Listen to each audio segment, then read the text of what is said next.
Hello friends, मैं अविनाश साहू अपने UPSC dream channel में आपको स्वागत करता हूं। मैं अपने इकोनॉमिक्स की प्लेलिस्ट में आपको पिछले वीडियो में मैंने जीडीपी उसके बाद बैंक, आज मैं आपको चेक लेकर आया हूं, चेक का चैप्टर, जिसमें आपको चेक क्या होता है, बैंक किसको देते हैं और चेक के टाइप्स क्या हैं, वो सारी चीजें हम आज क्लियर करेंगे। चलिए आइए देखते हैं। देखिए, चेक क्या होता है? अकाउंट में रखी धनराशि को निकालने का एक साधन होता है, जो इसमें क्या होता है कि जो कस्टमर की जो धनराशि होती है उसको चेक के माध्यम से निकाला जाता है। आइए देखते हैं टाइप ऑफ चेक क्या होता है। चेक कितने प्रकार के होते हैं? देखिए, पहला होता है बियरर चेक होता है, जिसे हिंदी में साधारण चेक बोलते हैं। ठीक है, देखिए साधारण बियरर चेक क्या होता है, जिसमें क्या होता है, ये कैश क्या होता है, ये कैश धन के रूप में निकलता है। इस चेक से क्या होता है, कैश धन के रूप में निकलता है। और दूसरी चीज, यह जिस व्यक्ति के हाथ में होता है उसे बैंक क्या करते हैं, वो धन को दे देता है।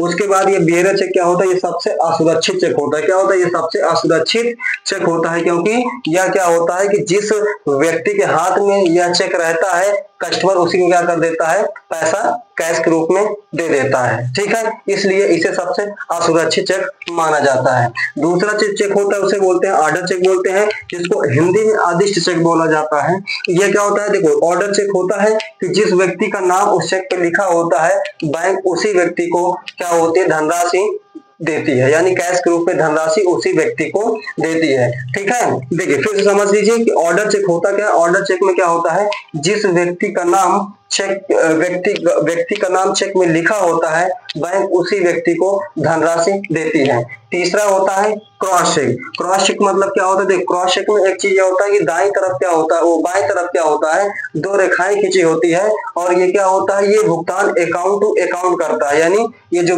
क्रॉस चेक के माध्यम से क्या होता है कि जो पैसा धनराशि है वो अकाउंट से अकाउंट में ही ट्रांसफर होता है। जैसे क्या होते हैं, इसको इसका यूज कहाँ पे किया जाता है, जैसे कहीं बड़ी बड़ी जमीनों में, घरों में, या फिर जो है बड़ी बड़ी कंपनियां, जो भी बड़े बड़े भुगतान किए जाते हैं वो मैक्सिमम क्रॉस चेक के माध्यम से ही किए जाते हैं, क्योंकि ये अकाउंट टू अकाउंट में किया जाता है, इसलिए इसे सबसे सुरक्षित चेक माना जाता है। इसलिए क्या माना जाता है, सबसे सुरक्षित चेक माना जाता है, सबसे सुरक्षित चेक माना जाता है कि इसको कहते हैं सबसे सुरक्षित चेक, क्रॉस चेक। और सबसे असुरक्षित चेक कौन होता है, तो बेयरर चेक होता है। ठीक है, ध्यान रखिएगा कि सबसे सुरक्षित चेक किसे कहा जाता है, तो क्रॉस चेक चेक को क्या कहा जाता है, सबसे सुरक्षित चेक कहा जाता है, क्योंकि इसके क्या होता है, ये अकाउंट टू अकाउंट, इसमें क्या होता है, पैसा ट्रांसफर होता है। लेकिन बेयरर चेक में क्या होता है कि जिस व्यक्ति के हाथ में चेक होता है उसे क्या होती है, बैंक जो होता है उसको पैसा ट्रांसफर कर देते हैं। आप इसको नोट कर लीजिए, स्क्रीनशॉट ले लीजिए, फिर आपको और आगे के बारे में बताते हैं।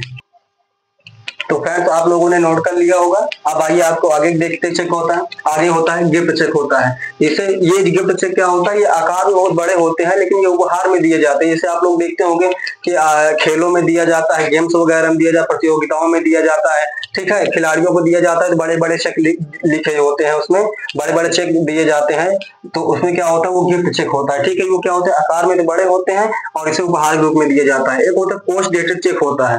देखिए ये कैसा चेक होता है, ये पोस्ट डेटेड चेक ऐसा चेक होता है जिसमें क्या होता है कि यदि कोई किसी व्यक्ति को कोई वो चेक दिया जाता है तो अगले वो 3 महीने तक वैलिड होता है।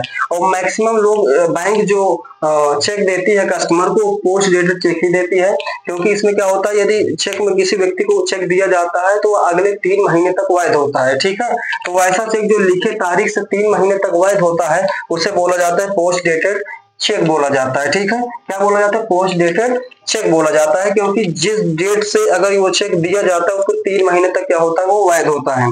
अगला देखेंगे क्या होता है, ब्लैंक चेक होता है। क्या होता है, ब्लैंक चेक होता है। ब्लैंक चेक किसे कहते हैं, यानी ब्लैंक चेक में क्या होता है, व्यक्ति का हस्ताक्षर तो होता है परंतु उसमें धनराशि नहीं लिखी होती है। ठीक है, अमूमन ब्लैंक चेक बड़े बड़े लोग जो है देते हैं, जैसे क्या होता है वो सिग्नेचर करके तो देते हैं, प्लस परंतु उसमें क्या होता है, धनराशि नहीं लिखी होती, वो अपने इच्छा अनुसार उसमें धनराशि डाली जाती है। ठीक है, तो ब्लैंक चेक क्या होता है, ये सबसे बड़ा चेक माना भी जाता है। ठीक है, क्योंकि ये ब्लैंक चेक में क्या होता है, कोई इसमें लिमिट नहीं होता है, क्योंकि इसमें कोई लिमिटेशन नहीं लगी होती कि आप कितने पैसे निकाल रहे हैं। ब्लैंक चेक में क्या होता है, सिर्फ हस्ताक्षर होते हैं और उस हस्ताक्षर होकर उसमें धनराशि नहीं लिखी जाती है। चेक बाउंस क्या है, चेक बाउंस को आप लोग जानते होंगे। चेक बाउंस क्या होता है कि यदि चेक में जितनी धनराशि लिखी होती है, यदि उससे कम धनराशि अगर अकाउंट में होती है तो वो चेक बाउंस माना जाता है। यह कानून के नजर में एक अपराध भी माना जाता है और बैंक इसे अपराध की श्रेणी में रखता है, क्योंकि चेक बाउंस में क्या होता है, यदि आपके अकाउंट में पैसे कम है, मान लीजिए आपके अकाउंट में 10,000 रुपए है और आपने चेक में 15,000 रुपए डाल देंगे तो वो आपका चेक बाउंस कर जाएगा और आप एक अपराध की श्रेणी में भी सम्मिलित हो जाएंगे। तो आपको यह मेरी वीडियो कैसी लगी? आप यदि ये मेरी वीडियो अगर आपको पसंद आई हो तो आप लाइक एंड सब्सक्राइब करिएगा। फिर मैं आपको नेक्स्ट वीडियो लेकर आता हूँ। धन्यवाद।